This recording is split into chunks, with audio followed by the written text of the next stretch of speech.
Hello and welcome to Holistic at Home. I am the Holistic Homemaker and I am coming to you with a video that's been on my heart for quite some time, but I was, debating or struggling with how to present it.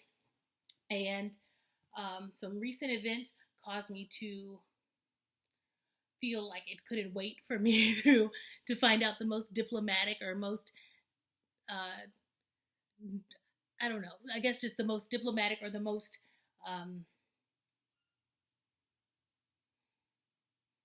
I'll get into the subject and you'll know what I'm saying. Anyway, so I'm gonna just go ahead and say it and let the chips fall where they may. So the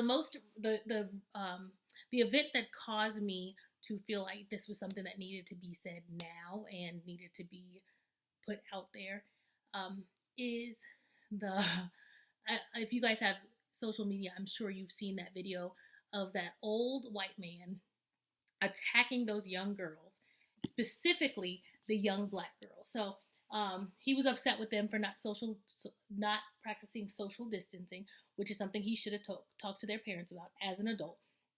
And instead of acting like an adult, he acted like a complete dirtbag and attacked those girls, specifically the young black girl. The white girls he kind of pushed out the way or he yelled at them. The young black girl, he knocked her over and strangled her, and started to choke her as his dirtbag wife stood by, right?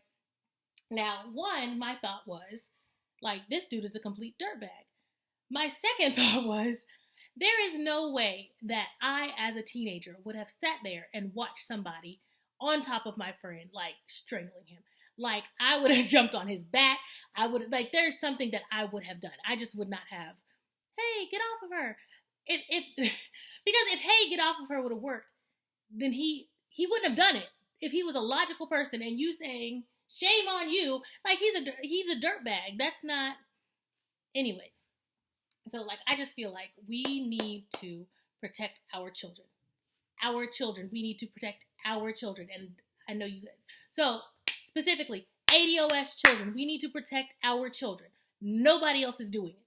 So it is up to us to do that, right? And there's no excuse for us to not do so when it's so plainly clear that nobody else is willing to do it. That woman at any time, first of all, he could have not done it. He could have minded his own doggone business, right? Secondly, his wife could have stopped him at any time. She did not. Third, like I said, they're young girls, so I'm sure they did whatever they felt like they should do, which is not what I would have done as a teenager. But that black girl was kind of just on her own there. She was, God bless her. So that really prompted me to kind of stop trying to fuss with how to present it and just present it. So the story that I initially wanted to present to you is about something that happened a couple of years ago. So my family and I were at this big celebration, and there were a lot of people. Where we live is very predominantly white. There are some minorities where we live, but it's very predominantly white, right? So at this event, there was an inflatable jousting ring, with the jousting poles, and you stand on the platform and try to knock the other person off, whatever. So I noticed immediately whenever I saw this, there was no attendant, right? And I was like, that's not a good idea, because in this environment, there were a lot of young kids, kind of running around. Their parents may have been watching, may have been like half watching because they were also talking to their friends or whatever, or the children were old enough that the parents felt like they could kind of run around on their own. So there was that. So like I said, and I saw that and was like, that's not great. I noticed in the ring there were two young white boys, a young black boy, and a maybe like Middle Eastern boy. And they were like all jousting together, and it was all fine at the time. And I don't know if I can't quite remember if the young white boys got out or if they just kind of stopped playing and stayed in the ring, because the young black boy and the young Middle Eastern boy kept playing, right? And um, it kind of got, so the young black boy, he was kind of besting everybody. He, he was knocking them off their little platforms, and he just was doing well at it. And so the young Middle Eastern, I think, boy, or maybe I should say young, I don't know, the other young boy, he was getting visibly frustrated that he wasn't winning. I mean, I know you know how boys are at that age. Like, he just wanted to win, and he was getting frustrated that he was not winning. And it was pretty clear, given the skill levels of each boy, that he probably just was not going to win, right? So then he really tried to take a go at the young black boy. So the young black boy, he knocked him off again and jumped down. I guess he was done playing, whatever. So the other boy kind of runs up and pushes the young black boy, and he kind of takes a step back, but he's able to catch himself, and he takes a step back, and he's kind of up against the wall of the inflatable, but he's able to catch himself, and like from his soul pushes the other boy, right? So the other boy like flies back, and whatever. So he kind of was clear, don't do that to me, don't play with me like that. We're not going to be doing any of that, right? And I was watching because there are other adults around, and I know how those things go. Like, it's fine when everybody is, being rough with each other, whatever. But as soon as it seems like, the young ADOS boy or the young black boy is asserting some type of dominance over somebody else, or he, it appears that he's being rougher, whatever, then it's a problem. Then it's, hey, calm down. And so I was watching because I was going to make sure that this boy got to his parents without anybody trying to fuss at him, because he did not start this altercation. He's stronger than the other kid. The other kid should have minded his business. I just was not going to let this young boy feel like he was alone in the situation, right? So I was watching, and I was ready to intervene should intervention be necessary. So the young boy, he, got out, and I just watched him as he walked to his parents to make sure he got to his parents, and whatever. And then my husband was kind of we were getting ready to leave whenever this happened, but I wasn't going to leave without, seeing the resolution and making sure he got away okay. And just making sure that, everything was good. My children were good. They were with their dad. And I wanted to make sure that he was good, right? So that is what I wanted to bring to you, because I think it's so important that we realize that there is a role we could play in this situation, right? He didn't know that he may have like glanced over and like, hey, there's that lady right there, but he didn't know that I existed, right? But I was there, and I was ready to take up for him. I was ready to make sure that he was okay, and he, if he needed like somebody to be behind him, like wind at his back, I was there for that. And if you feel, and there are certain situations where you may need to make your presence known, but because there was no adult intervention, because he was never in danger, because there was never really, the other child was frustrated, but it wasn't like an assault, and it was very clear that the young black boy could defend himself. But I was ready to step up if like I said, if intervention was necessary. But I was there, and I was watching him, and the idea of this anonymous guardian, right? Like, I was watching him. Like, his mother was, he was older kid. It's not like he was like some little boy. Well, he was a little boy, but it's not like he's like the age of my children, running around on his own. So he was maybe like 10 or 11. So it's not like he couldn't have been alone. But the idea of being somebody's mother in the moment, to make sure that they are okay, to make sure that they are safe, to make sure that they get back to their real mother, is so necessary, right? Like, with these things going on, another thing that came to my head was Tamir Rice, right? So like, if the woman, instead of calling the police, even though she did say, I think it's just a BB gun, right? That's not what the police heard. There was a black kid with a gun. He was pointing at stuff. Now, had that been any ADOS mother I know, it would have been, boy, now you know better. Put that down. No police intervention necessary. But in that moment, you are at that point, it wouldn't be an anonymous guardian, but like you are his mothering, or you have um, put yourself or become or been placed in the role of this very necessary mother that he needed at that time, right? And it is so important that we realize that and we recognize that and we're ready to step up and do that. So many times I've been at Walmart, right? And I tend to go to Walmart alone. It's kind of I just yeah, whatever. And it's kind of my alone time if I need to go to Walmart and grab a few things or whatever. My husband will usually stay back with the boys and let me have just a couple hours or whatever to myself.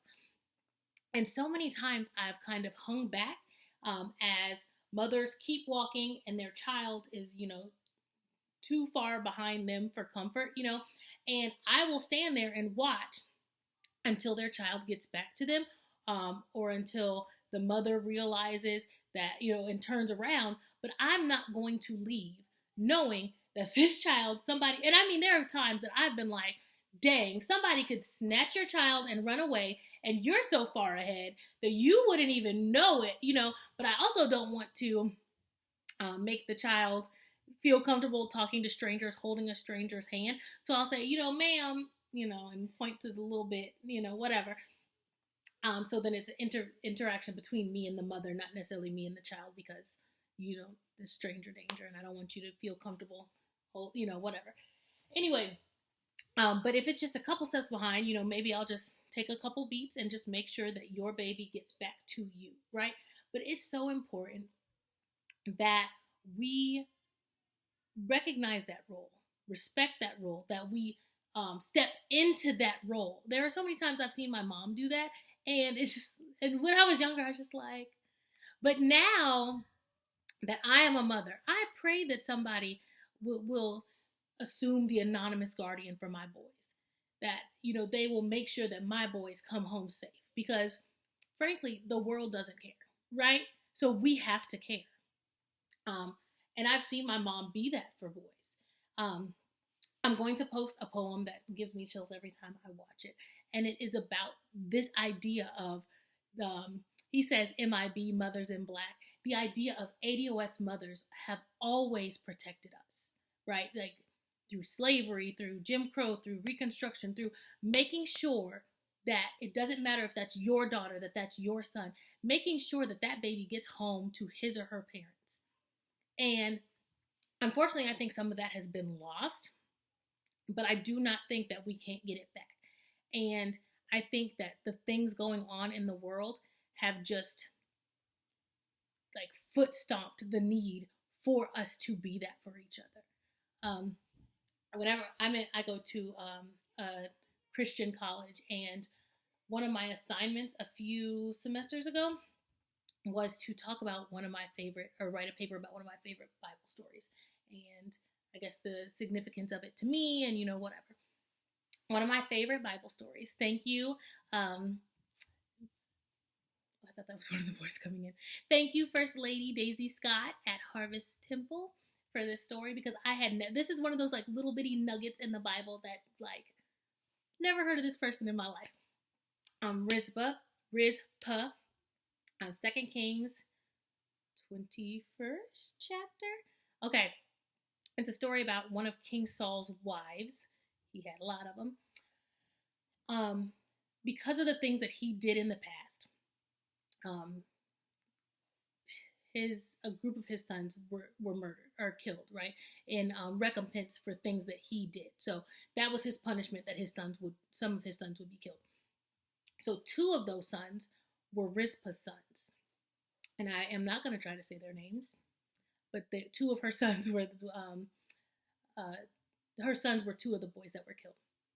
And they were just kind of just left out, right? Just left out in a field.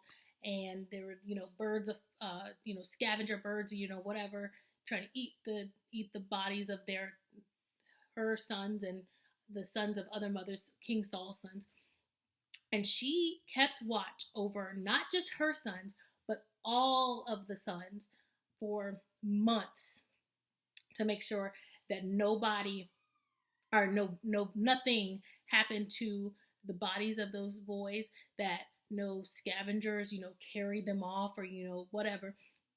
And also she um, petitioned to the king that the boys could be buried because they were just going to leave them out, and that was a sign of shame on King Saul that his sons were not to be buried.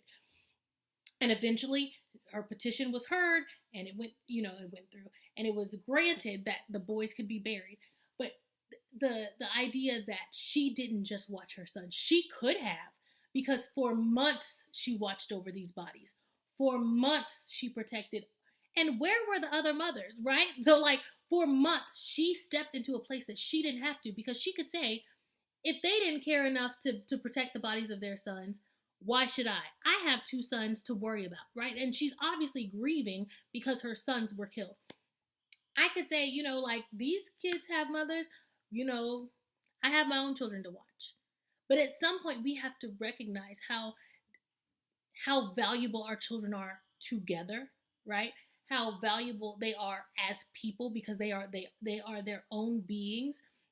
So even if, their parent may have been, like negligent in that moment, to not, if they weren't watching close enough, if they weren't whatever, that child has inherent value in just being that human, right? And so that human needs to be protected, whether his or her parents were mindful of that at the moment or not, right? So it's not okay not to step up because you shouldn't have to. Because who will step up for that human? It's not just like, children aren't just this mini me, this accessory that people want them to be or people try to make them be, right? Each child is born their own being, right? And so each of my children, you call them, they're my children because I birthed them, but they are their own person, right? Graydon has inherent value. Micaiah has inherent value. Junior has inherent value. Houston has inherent value. Ez has inherent value. And not because they are my children, but because they are Terrence Jr., Graydon, Micaiah, Houston, Ezriah. Inherent value in themselves. So each of these children out here that we need to step up for, they have inherent value, whether it's because they are yours or not. And the importance in recognizing that and respecting that and valuing the fact that you are protecting someone that is so valuable should be an honor for you to be able to step up into that, right? To be able to say, you may have, whether or not you saved that child's life, right? But very realistically, you may, right? Or even the way our sons are sometimes seen, a lot of times viewed as, troublemakers or whatever. I saw in that situation that I was in, he was stronger than them.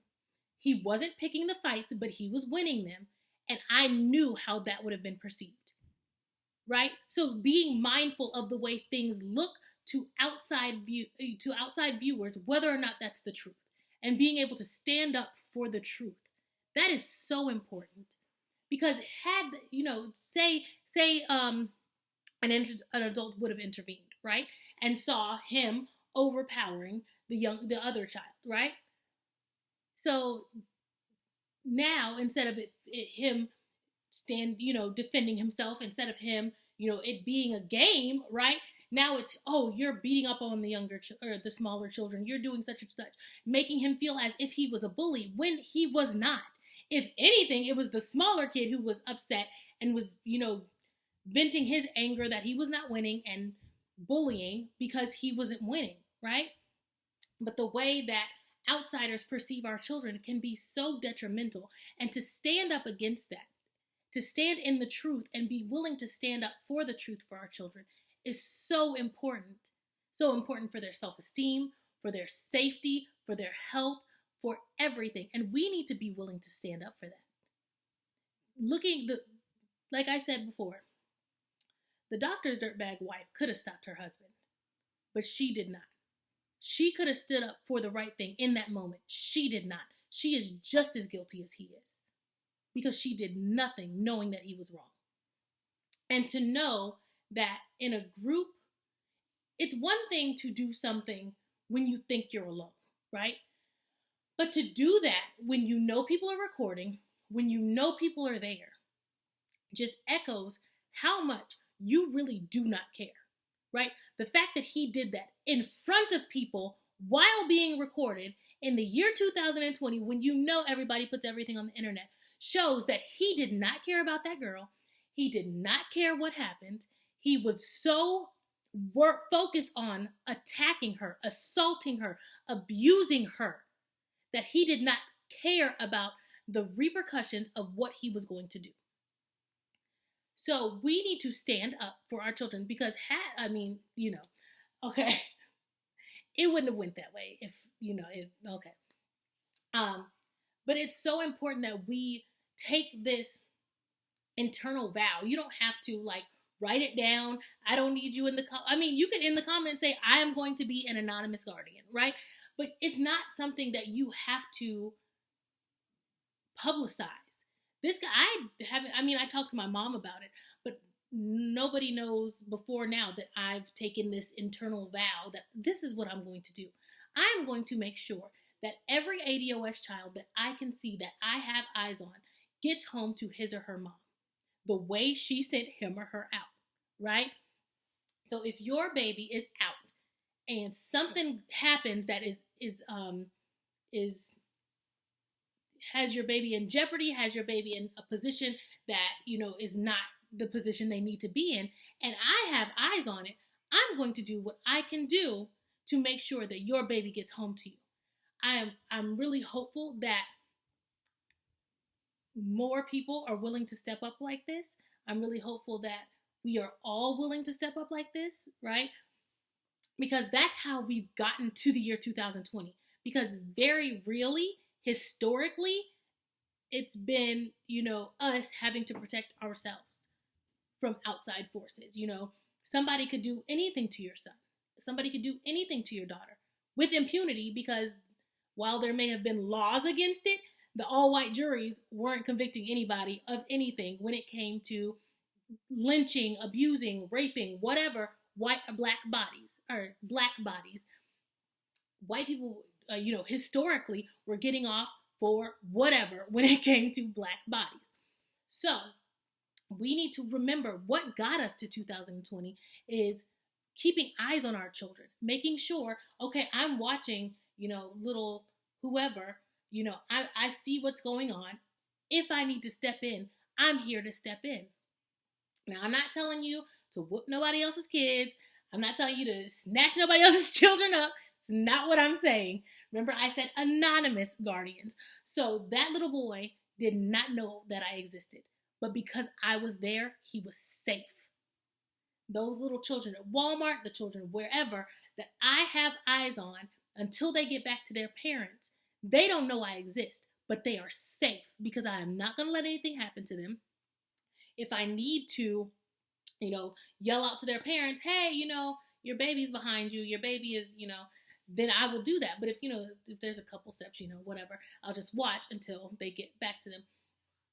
But like I said, if you don't need to make your presence known, I don't know that it's necessary to do that, because nothing has ever happened with me being an anonymous guardian.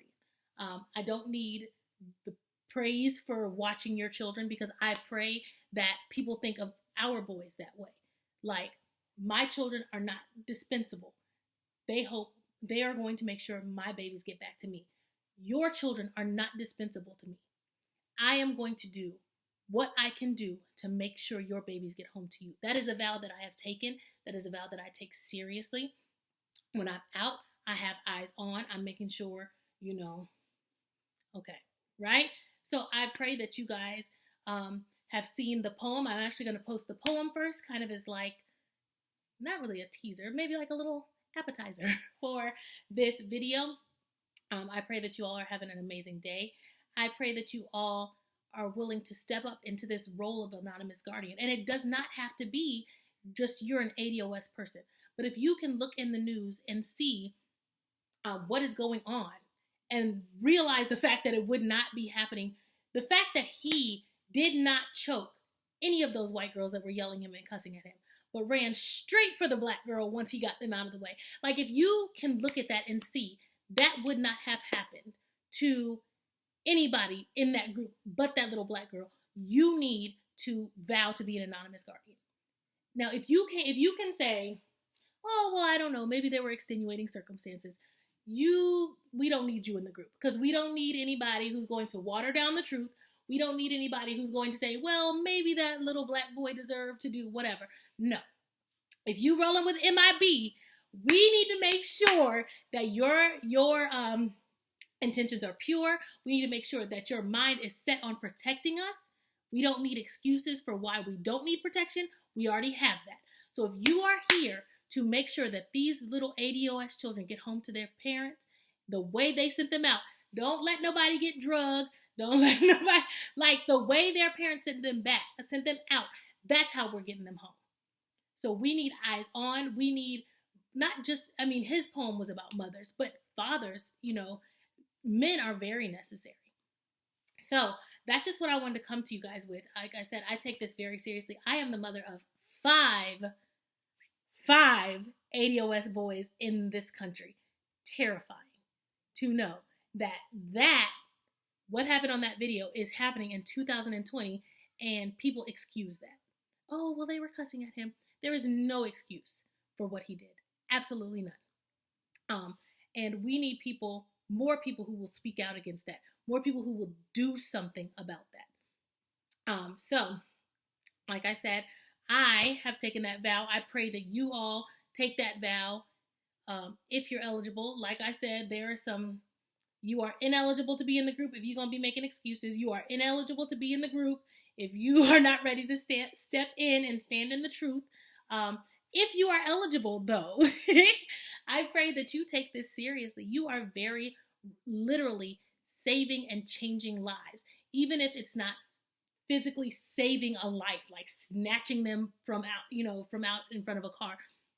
The idea that the negative things that outside forces put in black children's heads, that they are bullies, that they are bad, that could have been placed in the head, like I said, of that little black boy that I had standed in for as anonymous guardian. And I did not allow that to happen. So that's one negative experience that I saved him from, because I was not going to allow that to happen. You guys have that power. And I pray that you take it seriously.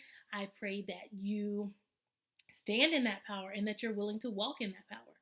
You are an adult. The children that we are assuming guardianship of are not adults. They are very, not necessarily pliable, but they absorb the thoughts and negative energies that are around them. And if you can protect them from even the one experience that you are there for, that's one thing that they don't have to worry about.